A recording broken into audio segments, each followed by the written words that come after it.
it's Rabbi Greg Marcus. This week I got a question about managing grief during Hanukkah. And I think that's a fantastic thing to talk about today because a lot of us are missing people who are no longer with us. Teresa Rondo says that the human brain cannot cope with loss.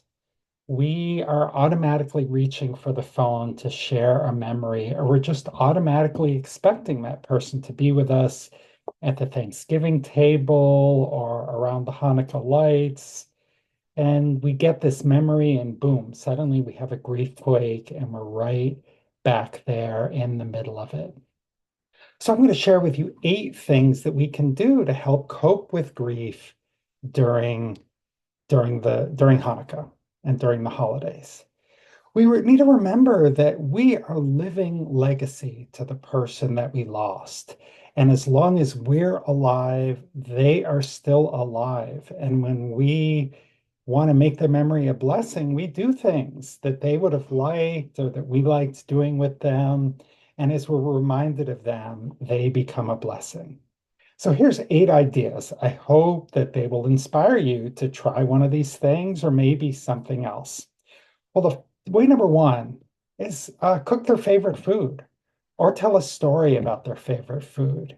Many of us love to eat. Food is a way of sharing love between people and sharing experiences. So cook their favorite food. Tell some stories about them around the food. Way number two, tell stories about them around the Hanukkah lights.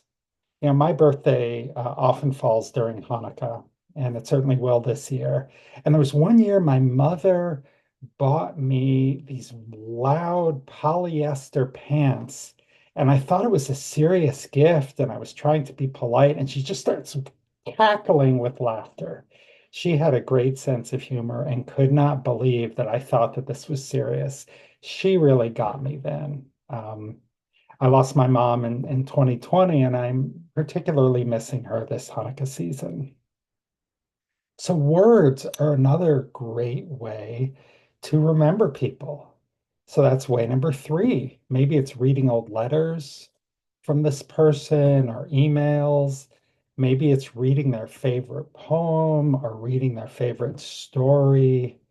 Words, of course, we are the people of the book. So words are a fantastic way to remember someone who's passed on and is not here with us. Way number four is call a friend or a relative of the person who's died. Um, I often give my uncle a call when I'm thinking about my mother, and we share memories of her. And it's really special. It's one way that we can together honor her memory. And she was always very excited when we talked to one another. And of course, I'm always happy talking to my uncle. But reach out to somebody, have a conversation about the person that you're missing. Way number five is this is an experiment, but during Shiva or during Shloshim, we'll say Kaddish every day for the person who's no longer with us, or if it's a parent, we'll say Kaddish for 11 months. Of course, not everyone follows these rituals, but for me, I'm going to try saying Kaddish every day during the 8 days of Hanukkah. It's an experiment. I just have a feeling that it's going to be meaningful to me. Rabbi Ann Brenner teaches that the Kaddish is the way that we can directly communicate with someone. And as I've taken that to heart, when I say Kaddish for my mom, it's a way I do feel closer to her. So for me, that's a way that I'm going to just carve out a little time to remember her. Way number six, buy yourself a gift from this person. The other day, I went into a really expensive clothing store just on a whim, and I ended up buying a rain jacket that was way out of my price range. But my mom would have loved it. And so this is my present to myself from my mother. Number seven, let's remember that their oil has not been extinguished. As long as we live, they live. And for some of us, this is just a metaphor, or it's just kind of this reality of keeping their memory alive. And some of us believe that their soul is continuing, that death is not the end of a person, that we go somewhere else and that we become transformed. And of course, if that's the case, then that really does change how we view death completely. So remembering that this person's light lives on.